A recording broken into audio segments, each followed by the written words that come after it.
Salut à tous, super content de vous retrouver pour un nouveau débat du FC Copain. Alors pour m'accompagner aujourd'hui, je suis avec Laouni. Salut mon copain, comment ça va? Salut DJ, salut tout le monde. Bah écoute, impeccable, un bon petit dimanche football, un Olympico pour notre belle Ligue 1. Donc on va faire l'avant-match et pourquoi pas le décrassage plus tard, mais une bonne vidéo avant ce soir. Il est là mon copain, il est là pour parler de cet Olympico. Ah, c'est ça qu'on aime. C'est ça qu'on aime. Bon, alors, on va se poser un peu la question. Alors, même si elle tombe un peu sous le sens, mais est-ce que c'est le match de la dernière chance pour l'OM? Et on va se poser aussi une autre question et de savoir si l'OL a vraiment rien à perdre. Alors, moi, ça m'intéresse un petit peu d'avoir ton avis dessus. Est-ce que déjà de base, pour toi, c'est le match de la dernière chance pour l'OM ce soir? Bah, le match de la dernière chance, non, je pense pas. Oh, On avait déjà. Ouais, t'inquiète pas, c'est normal, t'inquiète ouais, pas. ouais. C'est pas grave. On avait déjà évoqué un peu le sujet. Voilà, on va attaquer le mois de mars. Forcément, il faut prendre le point de pointe, surtout quand tu vois le classement avec Lille et Rennes qui sont en train de revenir dangereusement à égalité de points, en tout cas pour le Stade Rennais à 40. Les Lyonnais qui ont 5 points d'avance. Donc je pense que c'est un virage important pour les Olympiens à négocier. Et je pense que pour Habib Bey, aussi pour négocier ces 3 derniers mois, primordial forcément pour eux sur le plan comptable, mais aussi pour se rassurer sur le plan technique, de prendre les 3 points ce soir face à une équipe lyonnaise qui a retrouvé des vertus, des couleurs, et emmenée par 2 ou 3 joueurs qu'on reviendra après forcément qui portent cette équipe et qui les poussent aujourd'hui à être troisième de Ligue 1. Ok, donc toi, on est d'accord. Je me suis pas gouré sur la question. C'est quand même bien le match un peu de la dernière chance pour l'OM. Parce que là, je vais partager le classement. Bon, on va être clair. L'OM compte 5 points de retard sur l'OL. Là, en cas de contre-performance, soit l'écart est pas réduit, donc on restera à 5 points. Et si l'OL vient l'emporter, ça fait 8 points. Et là, on est d'accord, même si moi je suis pas un spécialiste des chiffres, mais 8 points à 10 journées de la fin, là, j'avoue que pour moi, l'OM pourrait pas revenir sur enfin, sur le podium. Pour moi, c'est impossible s'il n'y a pas victoire ce soir. Non, non, s'il n'y a pas victoire ce soir, forcément, ils vont se mettre dans une certaine problématique en termes de points. Donc je pense qu'aujourd'hui, il n'y a plus besoin de se poser des questions. L'OM doivent respecter leur slogan, c'est droit au but. Donc à eux de faire chavirer le vélodrome, de retrouver des vertus, des couleurs, un certain sens avec et sans ballon. Très important, je pense à Greenwood notamment, où sans ballon, il ne fait pas les efforts, il va falloir les faire, parce que ça plonge fortement dans le dos des défenseurs au niveau des attaquants lyonnais, où ils prennent vraiment bien la profondeur. Donc Balerdi et compagnie vont devoir être très vigilants. Mais c'est vrai qu'aujourd'hui, match de la dernière chance, j'ai pas envie de dire ça, parce qu'il reste encore énormément de journées. Mais en termes de gros matchs pour se relancer au classement et de se dire, voilà, il n'y a pas tout à jeter dans cet OM, il va falloir à un moment battre au moins un gros cette année pour au moins se dire, voilà, quoi, on peut les regarder droit dans les yeux. C'est ce match-là, et je pense que la dernière soupape, et je te refais la passe après, ça sera la Coupe de France, forcément. Ok, donc en gros, ce soir, c'est pas complètement pour toi la dernière chance. Il y a encore cette cartouche Coupe de France et il reste encore des matchs. Moi, j'ai pas cette même lecture. Je vais te dire honnêtement, je comprends ce que tu veux dire dans le sens où il y aura encore 30 points à prendre et donc 30 points à prendre, c'est important. L'OL est encore qualifié en Coupe d'Europe, donc peut perdre des forces à ce moment-là. Mais tu l'as dit aussi un peu, il y a le côté approche mentale. Et là, je pense que pour pouvoir aussi envoyer un signal à ton adversaire et pour aussi aux joueurs même de prendre confiance, ouais, pour moi, encore une fois, je reviens à la même chose. Si l'OM ne l'emporte pas ce soir, je vois pas comment tu vas inverser la tendance, même s'il reste des matchs et la Coupe de France.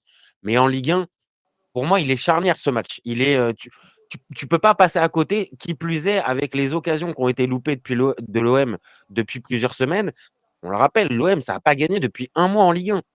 Donc là, moi, j'aurais du mal à croire ça. Et puis après, on va en parler 2 secondes, mais Habib Bey, je ne vais pas te dire qu'il joue son poste déjà, parce qu'il ne faudrait pas abuser. Mais là, ce soir, il joue beaucoup de son crédit ce soir, hein. Non, non, il joue beaucoup de son crédit, mais après, ce que j'aime bien chez Habib, c'est que quand tu écoutes ses conférences de presse, c'est un très bon orateur, mais aussi c'est Mhm. quelqu'un qui maîtrise parfaitement le football et son sujet, en tout cas ce qu'il veut faire. Alors c'est sûr D'accord. que tu es forcément charmé par sa tactique, à l'image aussi de Pierre Sage, où j'aime beaucoup oralement ce qu'il peut dégager comme énergie. Hein, je l'avais dit, hein, limite, il te dit Ouais, ouais, ouais. faut aller courir. Tu vas direct. Habib Bey, c'est un peu près pareil, mais la différence de Pierre Sage, c'est que lui, il a que 40 matchs entre guillemets dans les pattes, il a tout à prouver et c'est bien beau de parler, mais à un moment donné, il faut des résultats, il va falloir retransmettre tout ça sur le terrain. Et encore une fois, je le dis, hein, De Zerbi, c'était pas le problème. Habib Bey, s'il aura peut-être des défaites, ça sera pas le problème. À un moment, c'est les joueurs. Il faut mettre le blood chauffe. Et s'ils mettent pas le blood chauffe, tu peux mettre n'importe quel entraîneur. Ça sera le principe du chien qui se bouffe la queue. On parlera toujours du même sujet et des mêmes problématiques à l'OM, c'est-à-dire qu'à un moment donné, il faut faire les efforts et ces joueurs-là ne les font pas. Bah, justement, toi qui tiens vachement à cette expression du fameux bleu de chauffe, est-ce que ce soir, avec le fameux stage à Marbella qui a été fait pendant quelques jours, avec Abey Bey, on va dire, qui prend vraiment la mesure de son groupe, est-ce que tu penses que ce soir, alors factuellement, oui, c'est un gros match, on vient de le dire, c'est quand même une des dernières opportunités de refaire l'écart dessus sur Lyon. Ok, normalement, tous les ingrédients sont mis pour que justement l'OM mette le bleu de chauffe. Mais toi, sur voilà, ta sensibilité, ce que tu as vu par exemple de l'OM contre Brest, donc pour le premier match de Bay, et ce que tu as pu voir de l'OM, est-ce que ça te paraît crédible le fameux ce soir, ils vont mettre le bleu de chauffe et ils vont faire le gros match pour enflammer le vélodrome? Non, mais je pense que oui, ils sont partis après à Marbella. Je pense que voilà, tu pars en mise au vert, tu pars en causerie avec les joueurs, de savoir aussi dans quelle physionomie, physiquement, mais surtout, c'est dans la cabesse, Ah ouais, ouais, ouais. mentalement, Ah oui. s'ils vont faire les efforts pour les couleurs, pour l'Olympique de Marseille, à un moment donné. Il y a une saison à finir. Après, ce qui me fait peur, c'est est-ce que les joueurs encore ils sont en condition pour faire les efforts, pour courir, pour son prochain et pour l'équipe. Si Habib Bey, il a vraiment ce levier, il va activer c'est dans tes chaînes. Si tu es un joueur d'équipe, ça sera en toi. C'est juste dans le brouillard. Il va te remettre dans le sens de la marche et tu vas retrouver cette petite lumière qui te fait jaillir en toi. Mais s'il a perdu des joueurs et qui ne mettent pas, comme je dis, le bout de chauffe, forcément derrière, il pourrait y avoir des surprises et des mauvais résultats. Mais je pense qu'il n'est pas bête. Et s'il y a des joueurs qui ne sont pas dans cette physionomie-là, ils ne seront pas alignés tout simplement sur le terrain, ils seront écartés. D'ailleurs, tu vas envoyer le 11 de départ probable Hmm. donné par l'équipe. On voit qu'il y a tous les maillons forts, comme Balerdi qui avait été très injustement, je pense, critiqué. Medina, c'est pareil, il va être présent. Je pense qu'il n'y a pas que Chao aussi, beaucoup de monde, voilà, on lui est tombé dessus, mais ils vont devoir répondre tout simplement sur le terrain. Et ce que j'aime dans le foot, c'est quand on te critique, tu as toujours la possibilité le week-end d'après bah, de changer la donne et de dire en fait, les gars, on s'est trompé. Je te rejoins. En fait, là, je suis en train de la partager la compo, mais là où je vais pas forcément jusqu'au bout avec toi, c'est qu'en fait, l'OM a eu plusieurs tournants en fait dans sa saison. Et ce fameux côté, allez, ce soir, on va faire tourner un peu la saison du bon côté. Force est de constater que depuis 2026, il y a beaucoup de difficultés pour pouvoir justement inverser cette fameuse tendance qui pourrait être un petit peu négative. Le bleu de chauve, comme tu viens de le dire, moi j'ai du mal à le voir, très honnêtement, ou alors que par séquence. Mais à aucun moment on sent un OM, on va dire, concerné et avec une vraie intensité de la première à la 90e minute. J'ai quasiment vu tous les matchs en entier. J'ai aucun match vraiment où je peux te dire l'OM là ce soir-là ou à ce moment-là a mis l'intensité et les ingrédients nécessaires. Donc c'est pour ça, moi j'ai un peu peur. Maintenant, il faut être très clair. Il y a un truc qui pourrait plaider pour ça, c'est le fameux, peut-être pas choc psychologique de Bale, parce que Bale était déjà là contre Brest. Mais ce fameux stage, ce fameux temps pour justement prendre un peu la mesure de ton groupe, peut-être que là, on peut avoir un truc un petit peu différent et sur ça, allez, à la limite, je veux bien croire. Mais pour le reste, moi, je te le dis honnêtement, mon copain, je suis vraiment très, très, très méfiant sur l'implication de l'OM pendant 90 minutes ce soir, hein. Vraiment. Non, mais je pense qu'après, on va pas se mentir, les carences physique, technique, tu ne règles pas ça en 2 semaines. Ça, c'est Non, clair. ça, on est d'accord. Mais voilà, mais de remettre un peu de sens, un peu d'équilibre, une cohésion de groupe et d'équipe, ça ne mange pas de pain. Et pareil aussi, par rapport aux séances vidéo qu'ils ont pu faire sur les derniers 4-5 derniers matchs, on a vu que l'OM, ils ont tendance à prendre les parties bien en main, à même mener 2-0 au tableau d'affichage, et puis bizarrement de s'écrouler, de se faire revenir au score, ce qui n'est pas normal. Et quand on voit en plus quand c'est dans des moments clutch, momentum, tu te dis, voilà, c'est trop friable. Et c'est des petits détails-là qu'ils vont devoir, entre guillemets, bosser. Et je dis une bêtise sur le storytelling du match de ce soir. Disons que l'OM remporte, entre guillemets, on va dire durant la 75e minute, tu allumes ta télé, tu vois 2-0 pour l'Olympique de Marseille. Donc tu te dis génial. Maintenant, est-ce que l'OM va être capable de tenir le score, de ne pas encaisser de but, de ne pas reproduire les mêmes erreurs qu'on a vues autrefois et de se dire c'est bon, les mecs, enfin, ils ont entre guillemets compris ou en tout cas resserré un peu les vis et les boulons et de se dire bah, quand tu perds 2-0, à un moment donné, tu peux encaisser un but, mais pas deux, surtout quand tu as la main sur la partie comme ça. Et je pense que je Ah te la oui. passe. C'est plus sur l'aspect tactique et notamment aussi mental, parce qu'ils sont capables d'aller prendre les matchs et de mettre des buts et être offensif et dangereux sur les cages adverses. Après, c'est de tenir un résultat. Et finalement, ça joue à ça. Hein. Ça va être Ah oui, la ça se joue à, réponse ça, des ça- terrains. ça se joue à ça. Maintenant, en face, on va être d'accord, hein, tu as un adversaire. Et là, ce soir, l'adversaire, c'est pas le Paris FC. Où justement, tu arrives avec. Mais attends, mais t'en rigoles. Mais le Paris FC a très très bien senti le coup contre l'OM. Ils se sont fait quasiment rouler dessus pendant 80 minutes. Et puis, ils ont senti qu'à un endroit, il y avait une toute petite brèche, mais vraiment une toute petite brèche. Ils sont rentrés dedans et ça s'est terminé par un deux partout. Contre Strasbourg, il y a plus de qualité, bah, ça fait pareil, ça se termine deux partout et pareil encore une fois, penalty à la dernière seconde et tout ça.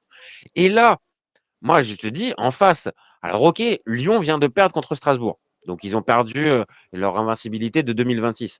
Maintenant dans le contenu, c'était loin d'être mauvais ce qu'ils ont produit contre Strasbourg et sur la dynamique, moi, je vois quand même une équipe lyonnaise qui arrive. Alors, je te dis pas avec le moral au max, mais ils ont quand même 5 points d'avance. Ils ont des certitudes dans le jeu. Et justement, face à un OM où il y a un vrai point d'interrogation sur l'implication et on va dire, l'intensité pendant 90 minutes, pour moi, c'est limite l'adversaire, le pire adversaire que peut jouer l'OM à ce moment-là de la saison pour se relancer, hein. Bah, moi, tu vois, si je suis joueur de l'Olympique de Marseille, c'est le Mhm. meilleur match que j'aurais envie de jouer. Parce qu'à un Ok. moment donné, tu es dos au mur, mais tu joues au foot pour vivre ce genre de rencontre, Là, tu marques un point. pour faire Tu marques un vibrer point. les supporters dans ce genre d'affiche. Pourquoi tu viens signer à l'Olympique de Marseille si tu chies dans ton froc sur des matchs de grand soir? Ça, c'est absolument pas possible. Normalement, ça doit te transcender. Que limite, tu me dis, oh, je vais Paris FC ou ces équipes-là, ça me fait chier. Bon, ça, ok. Mais normalement, tu sais que tu joues l'Olympico. Normalement, tu dois être remonté comme ça. La question, elle doit même pas se poser. Après, oui, c'est vrai qu'actuellement, si on regarde au niveau des résultats et dans les têtes des joueurs, c'est vrai qu'actuellement, ils sont pas du tout sur la même courbe, Marseille et Ah l'Olympique ouais. lyonnais. Et il faut pas oublier aussi que les Gones, il y a à la base, début de saison, tout le monde se foutait un peu de leur gueule parce que Ah oui. ils allaient descendre en Ligue 2. John, John, John, John, John, ah, John, tu fais de la merde. Donc à un moment donné, on a bien vu. Puis finalement, bah, comme nous, avec le PSG, c'est pas les mêmes problèmes avec Mbappé. Bah, dès que tu remets un peu le sportif au milieu du village, l'église au milieu du village, avec des joueurs d'équipe qui écoutent un peu le coach et qui essayent de mettre en place ce que demande l'entraîneur au niveau de la tactique, bah voilà ce que ça donne aujourd'hui. Donc j'espère que Marseille, ils montreront quand même une autre image, parce que quand tu regardes le match contre Paris, c'est indigne. Et je ne suis pas supporter de l'OM, mais je me suis mis à leur place 2 minutes. Tu ne peux pas toucher 4, 500, 600 000 par mois et faire ce Ah genre ça. de Ah oui. prestations-là. Parce que Ah moi, oui. demain, 37 ans, bah vas-y, hein, si tu veux, moi je refais une prépa, il n'y a pas de souci. Je perds 5 kilos, il n'y a pas de souci. Hein. Moi, je veux bien retourner pour jouer comme ça. Mais non, je ne joue pas Non, comme mais je ça suis d'accord. au Je football. suis bien d'accord. Et c'est aussi pour ça. comme on a vu des sautes de concentration et même des matchs carrément où ça éteint la lumière, parce que là, tu sors le match contre le Paris Saint-Germain, pas de problème. Mais 2 semaines avant, je te sors le match contre Bruges, c'est pareil. Le match, la lumière, elle est éteinte, il y a plus rien du tout. À la 85e, il y a 3-0, l'OM joue en se faisant des passes dans son camp pour éviter d'en encaisser un 4e. Tu vois ce que je veux dire? C'est-à-dire que on est quand même avec une équipe qui a des bosses sur la tête depuis quelques semaines. Habib Bey comme sauveur, on en a déjà parlé sur la chaîne. Franchement, il y a des doutes parce que clairement, son CV plaide pas forcément pour, on va dire, le côté homme providentiel. Maintenant, il fallait trouver quelqu'un pour après des Zerbi. C'est lui. Donc maintenant, allons, euh, allons, on va dire, donnons-lui la confiance. Mais sur tout ce qu'on vient de dire et l'adversaire que tu joues, pour moi, l'OM ce soir, c'est vraiment compliqué pour eux. Voilà, pour faire simple. Maintenant, il y a une autre question, parce que on centre un peu sur l'OM, mais l'OL aussi a quelque chose à jouer dans cette Bien rencontre. sûr, bien sûr.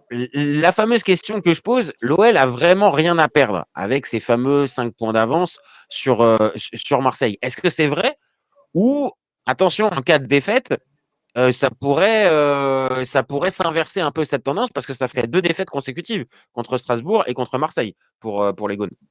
Non, non, je pense qu'ils vont devoir, forcément, hein, moi j'écoute un petit peu ce que ça dit au niveau de nos collègues lyonnais. Ils sont remontés comme, entre guillemets, des coucous. Ils ont envie de faire une belle prestation ce soir. Ils ont 5 points d'avance sur l'OM et s'il y a possibilité d'en remettre 3 de plus dans la besace, ils ne vont pas souper. Maintenant, c'est vrai que s'ils trébuchent, ça relance complètement entre guillemets, le championnat, ce qui va être aussi intéressant. Non, les clés du match, on les a pas. Je ne sais pas comment ça va se dérouler. Mais c'est vrai que, comme je le disais, au niveau des formes, les courbes ne sont pas du tout les mêmes. Après, sur le temps d'un soir, je le répète, hein, Big Bay, heureusement en fait qu'il est venu à l'OM, parce que moi, tu me dis demain, tu vas entraîner Marseille après ce qui s'est passé. Il n'y a personne qui va venir prendre ces patins-là. Et heureusement qu'il y a des mecs qui ont encore un peu d'amour propre et qui aiment le club, même si c'est que à Big Bay. Tu vois, le verre à moitié vide, à moitié plein, je le défends. Mais ça sera aux joueurs, encore une fois, de mettre l'intensité, le bon cursus de niveau pour regarder cette équipe de Lyon. Et même si tu perds contre Lyon, perds au moins avec la manière, quoi. Avec la façon, en se disant on n'a pas été dégueulasse, une connerie, tu perds de 1, tu prends un pion, voilà, bêtement, mais tu n'arrives pas à remonter tout au long de la partie. Bon, ben voilà, mais bon, au moins, il y a eu une belle prestation de ne pas voir une tambouille sur le terrain où, au bout de 60 minutes, tu n'as plus personne qui répond, le moteur il est vide, il n'y a plus de cardio, puis tu prends que des vagues, des vagues, des vagues. Et comme tu l'as dit, même si tu essayes de tenir un petit peu le ballon et de le faire circuler, il y a tellement de déchets dans les transmissions que bah, ça va faire des trous et derrière, Ah oui, tu vas t'exposer. Donc ah la oui, défense à 3, j'aime pas et je te refais la passe. Ça va être plutôt au niveau de la tactique et je sais pas si toi tu as une tactique préférentielle, mais l'OM qui joue avec une défense à 3 et des pistons, je ne pas. Après, c'est une vraie question. Alors, il y a Joachim Cosco qui nous dit, moi, j'aimerais bien que l'OM fasse plus confiance à Aubameyang et aux meneurs. Là, ce soir, c'est Aubameyang, hein. Ce soir, C'est c'est qui le Aubameyang. meneur, l'OM? Je sais pas. Là, il nous a mis au meneur. Donc, dis-nous, Joachim, Meneur de jeu ou meneur de vestiaire, je, de je, groupe? je sais pas. Là, justement, dis-nous en commentaire. Précise-nous.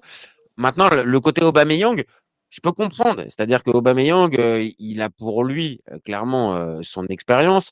Ce type de match-là, il en a joué à l'appel. Maintenant, est-ce que ce soir, c'était pas mieux de mettre un Gouiri qui a une histoire forcément un peu particulière contre l'OL? Bon, moi, je vais pas me mentir. Moi, je serais plus parti sur Gouiri et faire rentrer Aubameyang. Toi, tu serais resté sur quoi, toi, Aubame ou Gouiri ou peu importe? Non, non, peu importe. Après, si on doit utiliser des leviers, l'espèce de joueur qui a joué contre son ancien club et on sait qu'il marque tout le temps, ça c'est une possibilité. Mais je pense que Guiri, pour éviter de lui mettre de la pression, c'est plutôt un joueur que j'essaierais de faire rentrer vers la 65e, 70e pour qu'il a vraiment un impact avec des défenseurs qui soient déjà usés par rapport à sa qualité de balle et ses courses, qu'il a vraiment une vraie empreinte sur la fin de partie. Mais c'est vrai que peu importe, que ça soit Pierre-Emerick Aubameyang ou Omingoli, Ouais, t'as pas de, il n'y a t'as pas pas de de truc préférence. particulier. Alors, Joachim, il nous confirme, il nous dit au meneur Heuchberg, meneur de vestiaire. Ah oui, faudrait faire confiance plus au meneur de. Ah, le problème, c'est que moi, je veux bien entendre Heuchberg, meneur de vestiaire. Maintenant, Heuchberg, il a été aussi de beaucoup, beaucoup, beaucoup de claques dans la face ces dernières semaines, et il était aussi censé être un peu le leader de vestiaire. Donc, moi, je veux bien que tu lui fasses confiance un peu plus. Mais Heuchberg, pour moi, il n'est pas dans une très très bonne période. Donc, je ne sais pas, moi, en fait, sur le choix des hommes. Parce que l'OM a joué quand même avec beaucoup de compositions différentes. Il y a beaucoup de joueurs qui ont joué, qui ont eu leur chance. Et là, ce qu'on a ce soir, on risque d'avoir, normalement, c'est un peu l'équipe type. Maintenant, je reviens sur ce que tu viens de dire. Oui. Euh, Tu me dis, défense à 3 avec l'OM, avec les deux pistons, tu y crois moyen.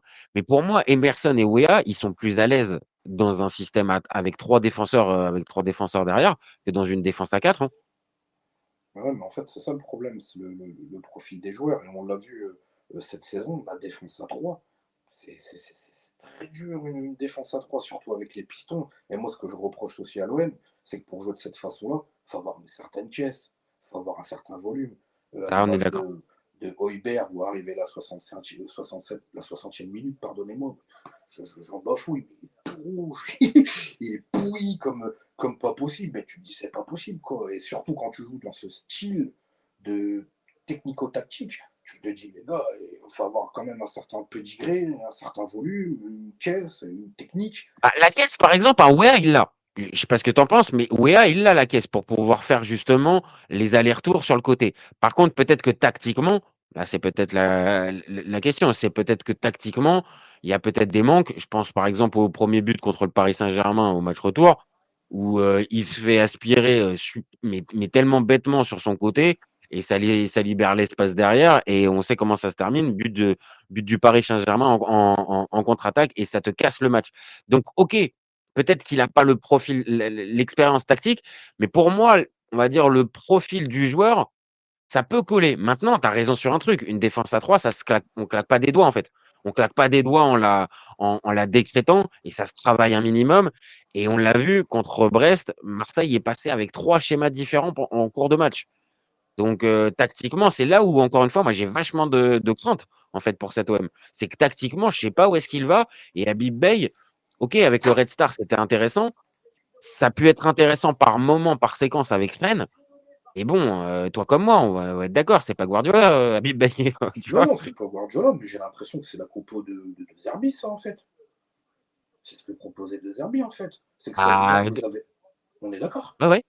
Donc, c'est-à-dire que vous avez travaillé pendant 2 semaines à Marbella, où tu as mis les pieds dans le plateau, et en fait, finalement, tactiquement, vu que les joueurs ils sont à la route, et vu qu'il y a que 2 semaines pour bosser, bah, tu es revenu en fait ce que le coach précédemment proposait en fait à ses joueurs. On revient sur un truc qu'ils connaissent parfaitement. Alors je ne sais pas s'il a peaufiné des détails, si il va placer d'autres joueurs par rapport à d'autres postes et essayer de les remonter comme des coucous. Je ne sais pas, on peut partir dans plein de théories. Mais pour moi, là par exemple, à Big Bay, bah, finalement, il fallait laisser Pancho, les mecs.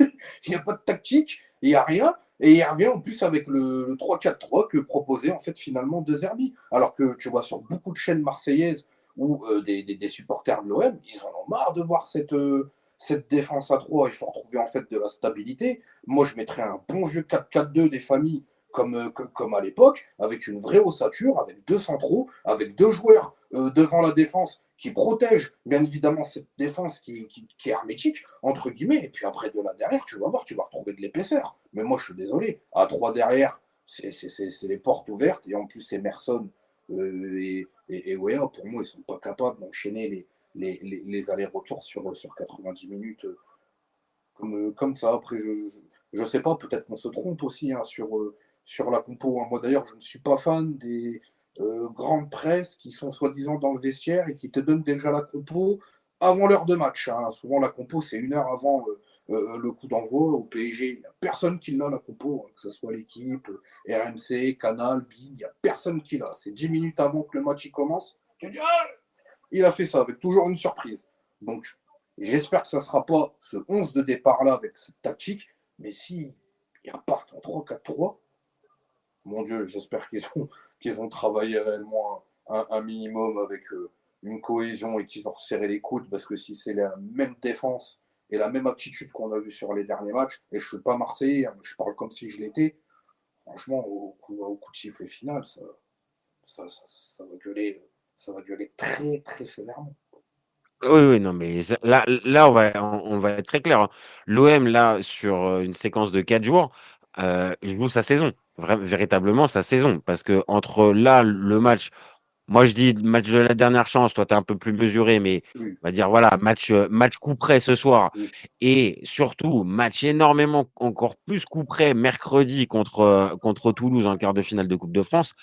Là, encore une fois, il joue son pas. Pour moi, Bale joue. C'est horrible parce que ça va faire que 10 jours qu'il est là. Mais imagine, il a perdu contre Brest, il perd contre Lyon ce soir et il perd mercredi contre Toulouse. Comment il peut rester? Sérieusement, comment il peut continuer? Comment il peut rester? Même si je sais, il a signé 18 mois et tout ce que tu veux, c'est que là, véritablement, la saison, elle est cuite. Elle non, est mais cuite complet s'il a t'as ces deux défaites-là. lui, sa mission, c'est d'essayer de maintenir l'OM dans le top 3. Et si à la fin, ils y arrivent, il gagnera peut-être plus de crédit. Mais c'est vrai que s'il n'y arrive pas et qu'il dégringole encore plus au classement, je dis une bêtise, ils perdent ce soir, ils sont éliminés en Coupe de France, et tu as Lille et Rennes qui leur passent devant. Bon, bah, je sais pas. Même demain, tiens, on va essayer d'aller un peu plus loin. Habib Bey quitte l'Olympique de Marseille. Qui va venir entraîner l'OM? Ah, attends, après, là, c'est que là, en fait, en posant ce type de questions-là, tu as raison, hein, mais on est obligé même 2 secondes d'en parler. C'est-à-dire même la crise institutionnelle de l'OM. C'est-à-dire, en fait, où va l'OM? Longoria qui a été Longoria, licencié, là. voilà, Voilà. Longoria qui part, la prise de pouvoir, même s'il nous explique que c'est pas le cas de Mehdi Benatia, qui maintenant nous explique, en gros, bah, je vais finir la saison et puis après je repars. Donc en gros, Habib Bey, il vient dans un club mais qui est en crise totale. C'est Benatia qui va le chercher et Benatia, en fin de saison, merci, au revoir, Habib, tu te débrouilleras pour tout. Vraiment, euh, c'est assez commun à l'OM, hein. C'est pas nouveau, hein, on va pas découvrir. Mais là, en plus, si tu ajoutes le côté instabilité, terrain et en plus institutionnel, ouais, là, on est quand même vraiment sur une saison collector de la part de l'OM, hein. Vraiment, et j'en parle encore plus facilement parce que je suis supporter de l'OM. Donc, il y a aucun là-dessus. Mais pour moi, enfin, c'est pire qu'une saison Netflix. Là, on est. Et ce soir, si l'OM ne bat pas l'OL, vraiment, comme tu l'as dit, hein, ce soir, ça risque d'être extrêmement compliqué pour les joueurs de sortir du vélodrome, hein. C'est Amityville, l'Olympique de Marseille. Je l'ai toujours dit, j'ai jamais compris un club qui a 126 ans, qui a déjà tout connu dans son histoire, qui arrive à se tromper sur de la logistique au niveau des joueurs, de l'entraîneur, de comment on constitue une équipe, comment on monte un groupe pour aller jouer bah, finalement les plus grandes affiches, les plus grandes coupes avec un minimum de cohésion. Tu as cette équipe qui fait du marché, qui achète lui, qui le revend, qui le reprenne. 9 entraîneurs depuis qu'Angoria il était au poste, hein, ça fait 5 ans. 9 entraîneurs, mais c'est énorme. Mais je ne parle même pas de la tambouille et de la valse, des joueurs qui viennent, qui repartent, à l'image des mecs, par exemple, comme Wai, comme Brassier. C'est une blague, en fait, au niveau du casting. Comment ils peuvent engager, en fait, ces joueurs-là et partir une main devant, une main derrière, en même pas un an, quoi. C'est incroyable. Je sais pas, en fait, Là, c'est tu as qui donné réellement. des gars, t'as donné des gars comme Brassier et Wai qui sont restés 6 mois, hein. Donc, Ah ouais, tu non, vois, c'est. c'est une blague. Et bizarrement, Brassier, aujourd'hui, il est à Rennes. Et si tu vois sur le plan comptable, tu te dis, attends, au mois de juillet, c'était une daubasse.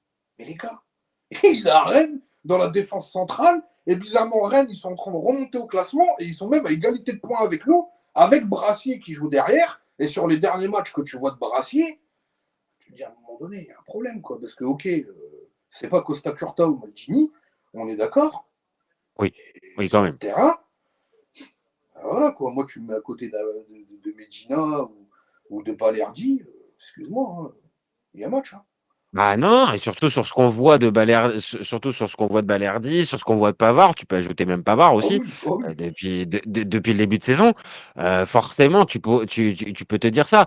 Et à Rouahi, je suis un peu plus mesuré parce que derrière, il y a quand même un gros échec aussi à Francfort et il faut qu'il revienne à Nice pour se relancer un peu.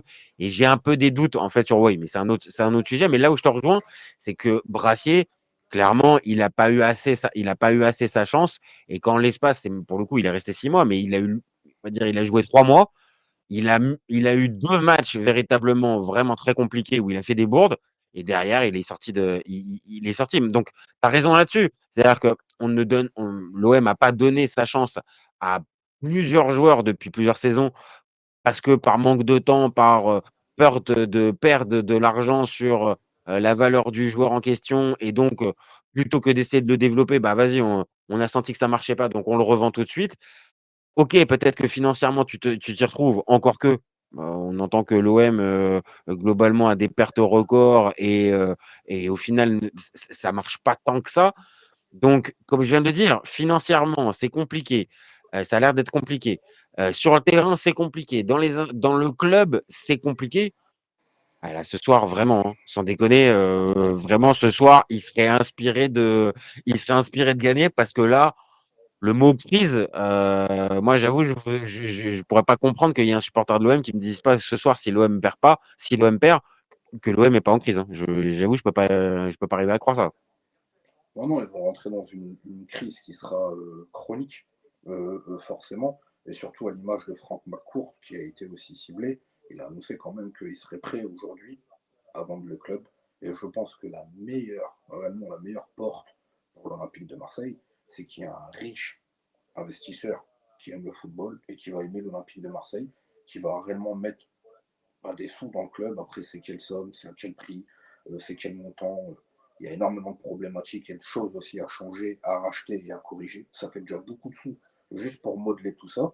Mais je pense que pour sortir réellement de cet enfer sportif, avec des gens qui font n'importe quoi en plus, il faut que le club, en fait, il soit vendu parce que bizarrement, ça sera le jour d'après. Et c'est un jour qui se recommencera tout le temps avec des saisons finalement qui ressemblent à ce qu'on a vu avec Sampaoli, qu'on a vu avec Tudor. Et encore, je pense que même Tudor, l'équipe qu'il avait, elle était largement plus cohérente, plus combative sur le terrain, où il montrait réellement des vraies choses. D'ailleurs, je n'avais pas compris pourquoi ce mec-là, à la fin, il était parti. Mais c'est vrai qu'on tourne toujours en rond avec l'OM, et ça serait bien à un moment qu'il y a du changement. Malheureusement, j'ai bien peur que ces gens-là ne sont pas, entre guillemets, ce levier pour changer tout ça. Mais rien n'empêche de respecter ce contrat, de bien faire son travail et de mouiller le maillot pour des mecs qui font 1002, 1003, 1004 et payer des abonnements à 2-3 000 euros pour aller voir l'OM. Les gars, je l'ai dit, hein, je ne suis pas supporter,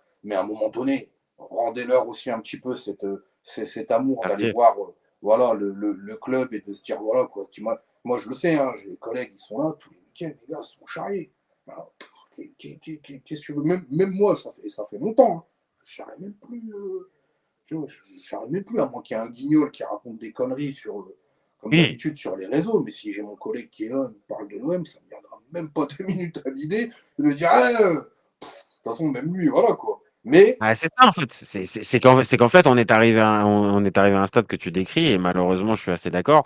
C'est que même les supporters de l'OM, on va dire, s'auto-taillent en fait. C'est-à-dire, bon, bah vas-y, tu peux y aller quoi. En fait, tu peux y aller. Maintenant, fais gaffe, hein. Là, tu es en train de nous dire qu'il faudrait que le club soit repris. Alors là, tu as remis une pièce pour Thibaut Vézirian qui va encore nous expliquer que les Saoudiens vont arriver et tout ça.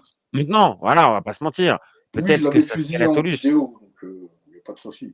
Il raconte que des conneries. Demain, l'Olympique de Marseille, ils sont repris. Il n'y a personne qui aura l'information. Lui, tu l'écoutes, il est parti à Riyad avec mes couilles, machin chouette. Les mecs, c'est bon, c'est fait, ils arrivent à dire ah, tes conneries. Le club, il sera repris. Par contre, si ça se fait, ça sera en catimini avec des vraies personnes qui ne feront pas fuiter ce genre d'informations. Et si je dis bien ici, ça doit fitter. C'est le journal à Provence, par exemple, ou le Phocéen, ou des trucs comme ça, qui relèveront réellement l'information, où on leur dira pas de la merde. Thibaut Vézérien, il ne faut pas oublier qu'il relevait juste des messages Twitter sur l'équipe du soir, et même sur ça, il a vite été évincé. Mais bon, Moi, je le dis, hein, ces Non, mecs-là, mais ils sont dégueulasses parce qu'ils mangent sur la passion des gens qui vivent comme après, si. c'est la crédulité des gens, en fait. Voilà, tu vois. Après, c'est le truc aussi. C'est-à-dire que moi, je te rejoins. Maintenant, après, c'est-à-dire que si tu es assez naïf, si tu es assez, ouais, si tu assez naïf, je vais pas aller plus loin, pour, on va le dire, prendre pour argent comptant ce type de déclaration et on a fêté, il y a quelques jours, les 5 ans de son fameux, C'est vendu. Bon, tu vois, 5 ans après et bon, je regarde pas quotidiennement ses vidéos, mais je vois que régulièrement, il continue d'alimenter le truc. Donc bon, là, évidemment, il va continuer de manger pendant quelques semaines dessus parce qu'il y a un vrai flou, même si ce n'est pas l'objet de notre débat. C'est vrai, le fait d'avoir fait partir Longoria, d'avoir Benatia qui reste globalement jusqu'à la fin de saison, en tout cas point d'interrogation, et d'avoir McCourt qui laisse un peu filtrer qu'il ne dirait pas non forcément à vendre le club, bon, ça laisse une 1,2 possibilité. milliard. Ouais, voilà, bon, ça, par contre, est-ce que c'est réellement le cas? Enfin, tu vois, est-ce que l'OM, sachant qu'il ne possède même pas le stade, peut être évalué à ça? Enfin, tu vois, mais je me garderais bien de ça. Maintenant, tout ce qu'on voit, c'est juste qu'il y a de l'instabilité. On l'a dit sur le terrain, on l'a dit en plus dans les coulisses. Et là, ce soir, il y a un gros adversaire en face. Bon, j'ai essayé de te relancer un petit peu. Tu m'as dit quand même que l'OL avait aussi un peu à perdre. Mais bon, sur la grille sur la balance, ceux qui ont le plus à perdre ce soir, c'est quand même plus l'OM. Même si Ah, l'OL franchement.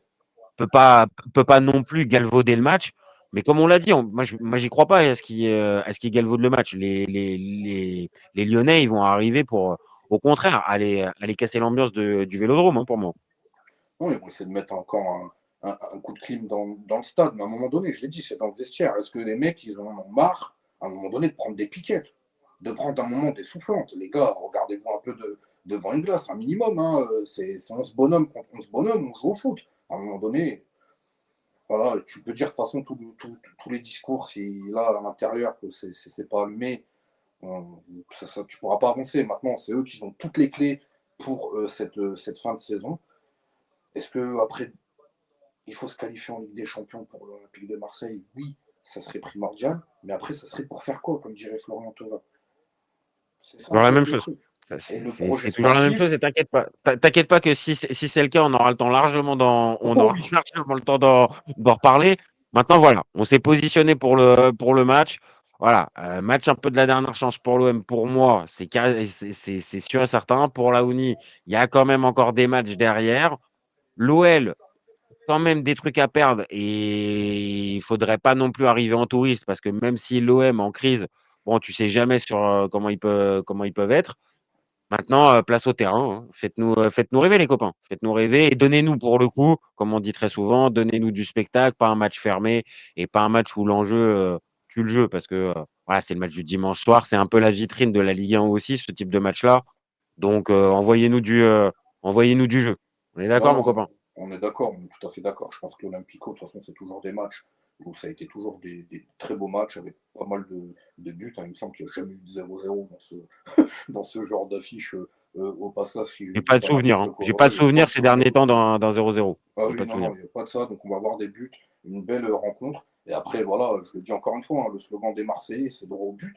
À un moment donné, ça serait bien de le mettre en pratique et d'en plus valider pour eux les 3 points derrière. C'est tout ce que je leur souhaite. Et si les Lyonnais, voilà, ils remportent la partie, ils sont sur leur élan, ça sera mérité à eux et ils devront bien évidemment continuer à pousser jusqu'à la fin de saison pour pourquoi pas euh, accrocher vraiment cette 3e place et jouer l'année prochaine la Ligue des Champions, là où début de saison, on les annonçait en L2. D'accord. Bon, bah écoute, hein, mon copain, je pense qu'on a été bon, hein. Je pense que voilà, pour nous, on s'est positionné. On reviendra peut-être, comme tu as dit tout à l'heure, en décrassage, peut-être en fin de Ouais, match, avec plaisir. à Pourquoi pas. voir comment ça se goupille ce match. En tout cas, voilà, nous, on a envie, en tout cas, d'un bon match. Voilà. On a juste envie d'un bon match ce soir et qu'on se régale. Donc merci les copains, merci d'avoir suivi, merci à Joaquin, Merci merci Joaquin. à Cabis 22. Voilà, n'hésitez pas à commenter, liker, partager. Le live va être en rediffusion dans quelques minutes. Et puis, comme d'habitude, vous gardez en tête qu'au FC Copain, on est ouvert toute l'année. Ciao les copains! Ciao, ciao.